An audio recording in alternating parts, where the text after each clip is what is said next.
Dear friends, welcome to IES Kollam. വളരെ important ആയിട്ടുള്ള ഒരു നോട്ടിഫിക്കേഷൻ്റെ കാര്യം നിങ്ങളെ അറിയിക്കാനാണ്. Railway recruitment board non technical റിക്രൂട്ട്മെൻറ്റ്സിന് വേണ്ടി നോട്ടിഫിക്കേഷൻ വന്നിരിക്കുകയാണ്. നല്ലൊരു വേക്കൻസി ഉണ്ട്. ഒരു 8500ഓളം 550ഓളം വേക്കൻസികൾ 2 കാറ്റഗറിയിലായിട്ട്, ഗ്രാജുവേറ്റ് ലെവലുമുണ്ട്, നോൺ ഗ്രാജുവേറ്റ് ലെവലുമുണ്ട്, അണ്ടർ ഗ്രാജുവേറ്റ് ലെവലുമുണ്ട്. അപ്പോൾ ഗ്രാജുവേറ്റ് ലെവലിനും അണ്ടർ ഗ്രാജുവേറ്റ് ലെവലിനും നമ്മൾ പ്രിപ്പറേഷൻ കോമൺ മതി. വളരെ കൃത്യമായിട്ട് തന്നെ കാര്യങ്ങൾ ചെയ്താൽ വളരെ ചെറിയൊരു പീരീഡ് കൊണ്ട് നിങ്ങൾക്ക് റെയിൽവേ എംപ്ലോയി ആയി മാറാൻ കഴിയും. അതാണ് ഇതിൻ്റെ ഏറ്റവും വലിയ അട്രാക്ഷൻ. ഇതിന് ഒരുപാട് കോംപ്ലിക്കേഷൻസ് ഒന്നുമില്ല. സാധാരണ എല്ലാ എക്സാമിനും ഉള്ളതുപോലെ തന്നെ മാത്സ് ഉണ്ട്, GK ഉണ്ട്, കറണ്ട് അഫേഴ്സ് അല്ല, GK എന്ന് പറയുമ്പോഴേക്ക് കറണ്ട് അഫേഴ്സ് ഇൻക്ലൂഡഡ് ആണെന്നേ ഉള്ളൂ. ബാക്കി ഹിസ്റ്ററി, ജോഗ്രഫി എല്ലാത്തിലെയും കുറച്ച് ഉണ്ട്.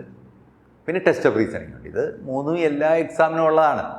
അത് വളരെ പ്രിപ്പയർ ചെയ്തുകൊണ്ടിരിക്കുന്നവർക്ക് ഇത് അഡീഷണലായിട്ട് ഇതൊന്ന് കോൺസെൻട്രേറ്റ് ചെയ്താൽ മാത്രം മതി. മാത്സ് അതുപോലെ തന്നെ കുറച്ച് ടെക്നോമെട്രി, ജോമെട്രിയൊക്കെ വളരെ കുറച്ചുണ്ട്. ബാക്കിയുള്ളതെല്ലാം തന്നെ നമ്മൾ എല്ലാ എക്സാമിനും കവർ ചെയ്യുന്നതാണ്. അപ്പോൾ വളരെ പ്ലാൻഡായിട്ടൊന്ന് പ്രിപ്പയർ ചെയ്താൽ മാത്രം മതി. ഫസ്റ്റിൽ തന്നെ കമ്പ്യൂട്ടർ ബേസ്ഡ് ടെസ്റ്റാണ് ഇത് രണ്ടും. ഫസ്റ്റും ഉണ്ട്, സെക്കൻഡും ഉണ്ട്. ഫസ്റ്റ് സ്റ്റേജ് തന്നെ നമ്മൾ 40 ക്വസ്റ്റ്യൻസ് GA ഉണ്ട്. ജനറൽ അവയർനെസ് എന്ന് പറഞ്ഞാൽ 40 ക്വസ്റ്റ്യൻസ് ആണ്.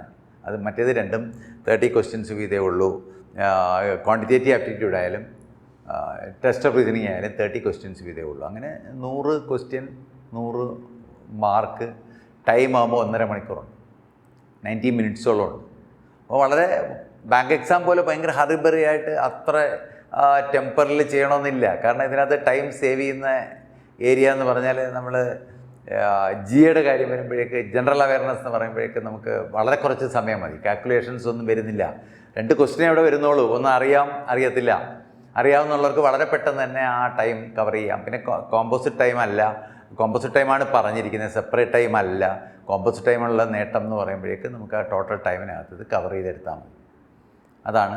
അപ്പം സ്പെസിഫിക്കായിട്ട് കോമ്പോസിറ്റ് എന്ന് എടുത്ത് പറഞ്ഞിട്ടില്ലെങ്കിൽ കോമ്പോസിറ്റ് ടൈമാണ് സാധാരണയായിട്ട് ഈ എക്സാം. രണ്ടാമത് ഒരു സ്റ്റേജ് എക്സാം ഉണ്ട്, കമ്പ്യൂട്ടർ ബേസ്ഡ് ടെസ്റ്റ് തന്നെ രണ്ടാമതുണ്ട്. ഇത് തന്നെയാണ്. 3 സിലബസൊക്കെ സെയിം തന്നെയാണ്. അതിനും ഇതുപോലെ 50, 40, 40 എന്നുള്ള മാർക്കാണ്. 50 മാർക്സ് ജനറൽ അവയർനെസ് വരുന്നുണ്ട്. അതും എല്ലാം നേരത്തെ പറഞ്ഞ ടോപ്പിക്കുകളെല്ലാം, സിലബസ് എല്ലാം സെയിമാണ്. വളരെ ഡീറ്റെയിൽ ആയിട്ട് സിലബസൊക്കെ വേണ്ടുന്നവർക്ക് സൈറ്റുകളിലും അഡ്വർടൈസ്മെൻറ്റിലും എല്ലാം ഉണ്ട്. നമ്മളും അത് നമ്മുടെ സൈറ്റിലത് പ്രൊവൈഡ് ചെയ്തേക്കാം. അത് ബേസ് ചെയ്യുന്നുള്ള എന്ത് ഡൗട്ടുകളും നിങ്ങൾ ചോദിച്ചു കഴിഞ്ഞാൽ നമുക്ക് കവർ ചെയ്ത് തരാൻ പറ്റും. സ്വാഭാവികമായിട്ടും ബന്ധപ്പെട്ടാൽ നിങ്ങൾക്ക് വേണ്ടുന്ന എല്ലാ അഡ്വൈസും നമുക്ക് ചെയ്യാൻ പറ്റും. അതിനും ഇതുപോലെ 50 ക്വസ്റ്റ്യൻസ് GA കഴിഞ്ഞാൽ പിന്നെ 40 ക്വസ്റ്റ്യൻസ് ക്വാണ്ടിറ്റേറ്റീവ് ആപ്റ്റിറ്റ്യൂഡ് ഉണ്ട്, 40 ക്വസ്റ്റ്യൻസ് ടെസ്റ്റ് ഓഫ് റീസണിങ് ഉണ്ട്. അപ്പോൾ ഇത് ടോട്ടൽ ടൈം 1.5 മണിക്കൂറാണ്. മാർക്സ് അതുപോലെ തന്നെ നമുക്ക് ടോട്ടൽ മാർക്സ് 120 ആണ്. അപ്പോൾ 35 ക്വസ്റ്റ്യൻസ് ആണ്. 35 quantitative aptitude, 35 test of reasoning. ഇപ്പോൾ 35 + 35 70 + 50 120 ക്വസ്റ്റ്യൻസ് ആണ് ടോട്ടലായിട്ട് ക്വസ്റ്റ്യൻസ് ഉള്ളത്. 120 ക്വസ്റ്റ്യൻസ് ആണ് ഈ നമ്മുടെ സ്റ്റേജ് 2 എന്ന് പറയുന്നത്. അപ്പോൾ ഇത് സാധാരണ പ്രിപ്പയർ ചെയ്യുന്നവർക്ക് അതിൻ്റെ കൂടെ വളരെ മിനിമം കാര്യങ്ങൾ ആഡ് ചെയ്താൽ മതി. ആദ്യം നമ്മൾ കോമൺ ഫാക്ടർ ആയിട്ടുള്ള പ്രിപ്പറേഷൻസ് എല്ലാം ഒന്ന് റിവൈസ് ചെയ്ത് കറക്റ്റ് ആക്കാം. ദെൻ ആഫ്റ്റർ റിമൈനിങ് ഉള്ളത് മാത്രം ഒന്ന് അഡീഷണലായിട്ട് നമ്മളൊന്ന് കവർ ചെയ്ത് തരാം. അപ്പം പ്രിപ്പയർ ചെയ്തിരിക്കുന്നവർക്കും അല്ലാത്തവർക്കായാലും സമയം കിട്ടും. ഇപ്പോൾ ഇതിൻ്റെ ഡേറ്റ് അനൗൺസ് ചെയ്തിട്ടില്ല. ഇപ്പോഴേ നമ്മൾ സ്റ്റാർട്ട് ചെയ്ത് കഴിഞ്ഞാൽ ഇതിൻ്റെ എക്സാം ഡേറ്റ് ആകുമ്പോഴേക്കും നിങ്ങൾക്ക് പെർഫോമർ ആവാൻ പറ്റും. ഒരു സംശയം വേണ്ട. ടാർഗറ്റ് ഓറിയൻ്റായിട്ട് നമ്മൾ ഷെഡ്യൂൾ ചെയ്ത് വേണം പ്രിപ്പറേഷൻ തുടങ്ങാൻ. അപ്പം നിങ്ങളുടെ ഏറ്റവും ഇമ്പോർട്ടൻ്റ് ആയിട്ടുള്ള ഒരു പ്ലാനിങ്, ഇത് സ്കോർ ചെയ്യണം, എനിക്ക് റെയിൽവേ എംപ്ലോയി ആവണം, ആ ഒരു മൈൻഡ് സെറ്റിൽ ഇത് സ്റ്റാർട്ട് ചെയ്താൽ മതി. ഒരു വിഷമമില്ല. തീർച്ചയായിട്ടും എത്രയും പെട്ടെന്ന് തന്നെ അപ്ലൈ ചെയ്യാൻ നോക്കുക. എൻ്റെ 20th തൊട്ട് ഇപ്പം നമ്മൾ അടുത്ത നെക്സ്റ്റ് വീക്ക് കൂടെ ആകുമ്പോഴേക്ക് ആപ്ലിക്കേഷൻ സബ്മിറ്റ് ചെയ്യാനുള്ള ഡേറ്റ് ആവും. അപ്പോൾ പെട്ടെന്ന് തന്നെ ഇത് സബ്മിറ്റ് ചെയ്യുക. അത് നിങ്ങൾക്ക് വളരെ കൃത്യമായിട്ടൊരു പ്രിപ്പറേഷനിൽ കൂടെ നിങ്ങൾക്ക് എത്താം.